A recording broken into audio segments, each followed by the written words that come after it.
apa kita nak buat apabila seorang pemegang polisi insurans sudah meninggal? Assalamualaikum guys, saya Syafi'i sini.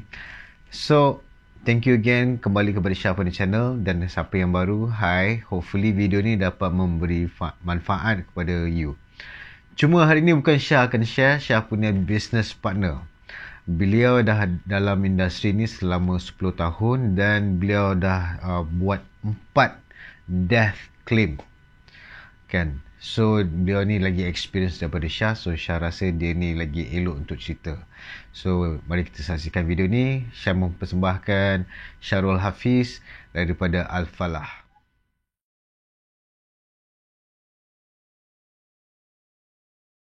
So first kali bila kita nak buat claim berkenaan dengan death claim, kita nak kena tahu siapa ejen yang menguruskan insurans family kita ataupun si mati. Sebab apa, kalau tak, dan kita kena pergi kepada insurance company atau takaful company tu directly untuk buat claim tu. Jadi kalau ada ejen, dia lebih membantulah, banyak membantu kita dalam urusan claim kita. That's the first one. Second one, kita nak kena prepare. So kita nak kena sediakan semua dokumen-dokumen yang sepatutnya digunakan untuk pengurusan claim tu ataupun tuntutan tu. So first kali kita nak kena tahu sama ada insurance ataupun takaful company tu memerlukan post-mortem report. Sebab apa, ada company yang tak perlukan dan ada company yang mandatory. Jadi kita nak kena pastikan kita ada, and usually benda ni boleh kita dapatkan daripada hospital. Nah, berkenaan dengan hospital pula, ada lagi dokumen yang penting untuk kita semua sediakan sebelum kita buat claim tu. Contohnya medical report. Kadang-kadang ada situasi di mana kita masuk hospital tu tapi kita guna insurans lain, ataupun kita masuk hospital yang apa orang kata, orang yang meninggal tu dia masuk hospital tapi dia tak gunakan insurans ataupun dia pergi ke hospital non-panel. Jadi insurance company perlukan medical report. Okey. Yang seterusnya ialah police report. Kalau contoh kita orang kata patient tadi tu ataupun orang yang meninggal tu dia meninggal disebabkan accident. Jadi police report adalah sangat-sangat penting dalam kes ni. Dan last kali ialah kita kena pastikan yang dokumen dari segi orang yang menuntut.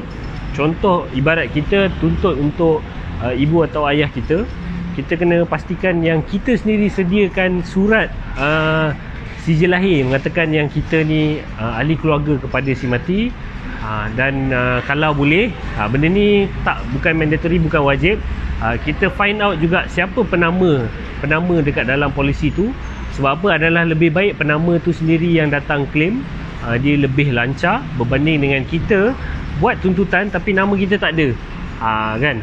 So benda tu baru jadi lebih komplit lah. Okay.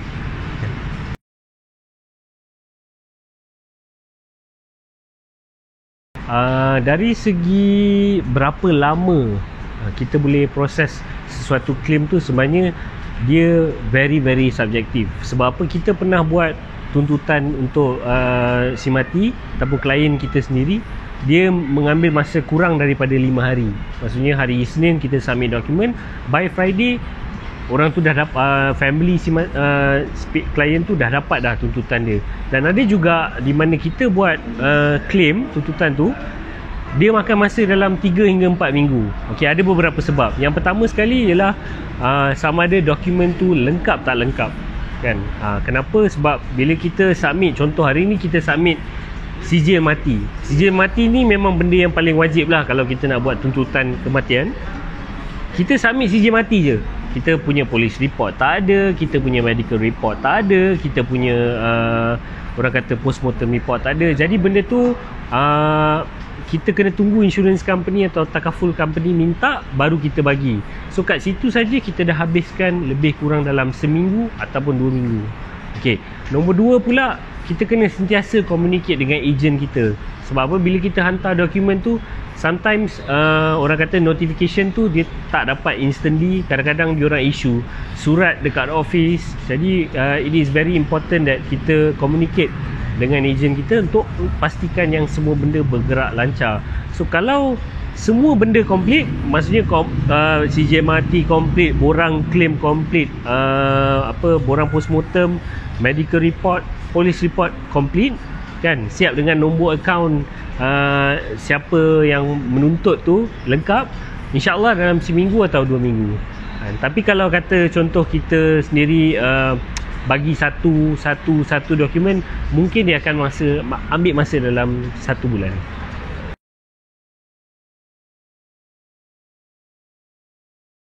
Okey, dari segi challenges ataupun cabaran dalam kita buat death claim ni, sebenarnya yang pertama sekali, bila kita tak pernah berjumpa dengan orang yang yang tuntut buat tuntutan tu, contohnya ahli keluarga dia. Satu, sebagai klien, of course kita akan jumpa klien kita mungkin dalam setahun sekali ataupun 2 tahun sekali untuk update. Tapi bila family pula, bila dia tak kenal kita, jadi kita memerlukan kepercayaan daripada orang yang menuntut tu sendiri. So lagi satu, bila kita minta dokumen, kita kena make sure yang, ataupun sama ada kita minta atau kita beri, kita kena bagi cepat-cepat lah. Sebab apa, korang kena faham yang bila buat satu tuntutan yang especially bila amount dia besar, 300, 500 ribu, 1 juta, dia memerlukan sedikit investigation daripada pihak-pihak insurans dan takaful. Okay, selain daripada dokumen, bagi saya lah benda yang paling essential dan penting dalam satu tuntutan, macam saya cakap tadi lah, is more on communication. Sebab bila dua-dua pihak akan update each other, then things will be much more smooth. The process akan jadi lebih-lebih lancar.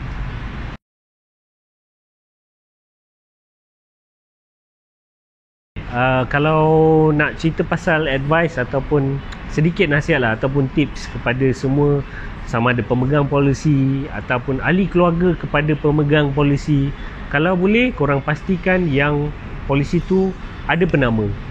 Kenapa kalau apa akan jadi kalau tak ada penama? Usually kalau let's talk about Muslim lah. Kalau Muslim, bila polisi tu tak ada penama, dia akan pergi directly kepada faraid. So bila cerita pasal faraid pula, orang yang nak tuntut tu, ni cerita pasal cabaran jugalah. Orang yang nak tuntut tu, dia perlukan surat kuasa daripada mahkamah syariah untuk menuntut duit tu, dan dia sendiri act as executor. Dan tu yang pertama. Dan nombor 2 ialah dari segi penama tu sendiri, kalau boleh kita update. Contoh macam kalau kita ada polisi, setiap setahun atau 2 tahun kita update polisi tu. Kalau contoh tiba-tiba kita ada dulu kita ada 1 anak, sekarang kita ada 3. Dulu kita ada 1 isteri, sekarang ada 3. Tak ada gurau kan. So basically always update your penama kan. Always nominate the right people. Okay.